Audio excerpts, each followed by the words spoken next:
I'm Andrew Moran, Liberty Nation's economics editor. Very, very rocky. Death by government. Drain the swamp. Hello, welcome to another installment of Liberty Nation's Swamponomics videocast. I'm Andrew Moran, Liberty Nation's economics editor. This week, Trump trumps the strong dollar policy. In the 1990s, the Clinton administration advocated for a stronger Japanese yen and a weaker US dollar. With the yen experiencing a depreciation at the time, the country's exports would grow at the expense of US exports. Then President Bill Clinton conceded that, "I would like a stronger yen." Then Treasury Secretary Lloyd Bentsen echoed the sentiment. By 1995, the White House changed its tune following a G7 meeting of finance ministers and central bank heads. Officials agreed that an appreciation of the US dollar would be a prudent move. Then Treasury Secretary Robert Rubin said a strong dollar policy would be, quote, in our national interest. The de facto US government policy was that a strong greenback exchange rate was beneficial to both America and the rest of the world. Additionally, the Clinton White House insisted that it would not be used as a tool of trade.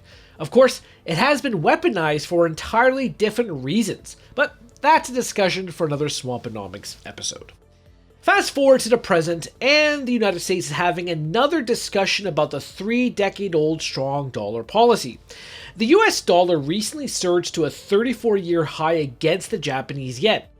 The dollar-yen currency pair topped 155 yen as the yen has slumped around 10% year to date. Over the last 12 months, the yen has tumbled about 16% against the US dollar. This was not exactly a considerable issue for most people, but it was for former President Donald Trump. The presumptive Republican nominee took to Truth Social and railed against the latest developments, arguing that the current administration has allowed the yen to weaken at the expense of US manufacturing. The former president said, quote, "When I was president, I spent a good deal of time telling Japan and China, in particular, you can't do that. It sounds good to stupid people, but it's a disaster for our manufacturers and others. They're actually unable to compete and will be forced to either lose lots of business or build plants or whatever in the smart countries." The concern is that a depreciated yen will allow Japan to bolster its exports, and an appreciating dollar will hurt US shipments. The Japanese are just as concerned about this development because a stronger yen on the foreign exchange markets will raise import costs and hurt domestic households and businesses. In America, it's a double-edged sword. On the one hand, the US has benefited immensely from cheap imports and has made a dent in the various price pressures inflicting the United States. On the other hand, for Republicans and Democrats who routinely talk about boosting exports, a stronger dollar can prevent this goal from being achieved. Should he enjoy a victory in November, will Trump wage war on the strong dollar policy? This is not the first time that he has proposed such measures. In 2017, he told the Wall Street Journal, quote, "Our companies can't compete with them now because our currency is too strong, and it's killing us." A couple of years later, he wrote on X, formerly Twitter, that China and Europe are engaged in currency manipulation and pumping money into their financial systems to compete with the United States, adding, quote, "We should match or continue being the dummies who sit back and politely watch as other countries continue to play their games, as they have for many years." After a back and forth between himself and his closest economic advisors, Trump ultimately shut the door on a weaker US dollar. In a 2019 interview with CNBC, then Treasury Secretary Steven Mnuchin confirmed that he would not be advocating for a weak dollar policy. Here he is talking to the Business News Network.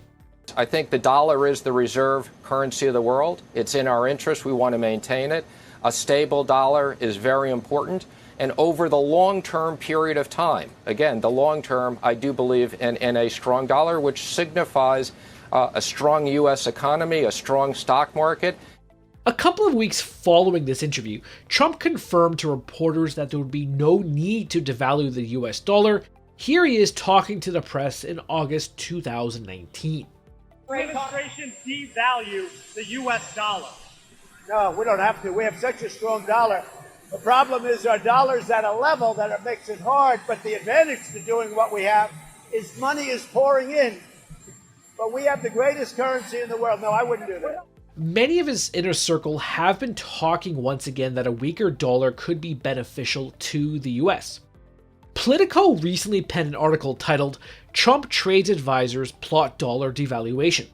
The news outlet effectively said that advisors close to the real estate billionaire mogul would tout policies that would weaken the dollar relative to the other currencies that would support US exports but exacerbate inflation pressures. The publication quoted a former Trump administration official who said, quote, "Currency revaluation is likely to be a priority for some members of a potential second Trump administration, mainly because the viewpoint that an overvalued dollar contributes to the trade deficit." Reportedly, former U.S. Trade Representative Robert Lighthizer thought a weaker dollar position would better rebalance global trade than tariffs. Peter Navarro, another Trump trade advisor, agreed. But in the end, the former president listened to Mnuchin and refrained from abandoning the long-standing Washington policy, much to the relief of corporations that worried that this would drive up inflation.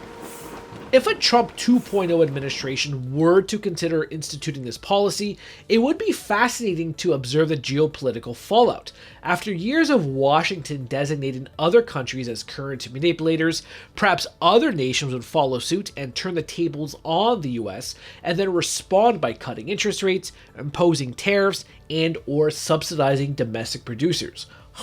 That sounds quite familiar in the world's largest economy. Anyway, that's it for me this week.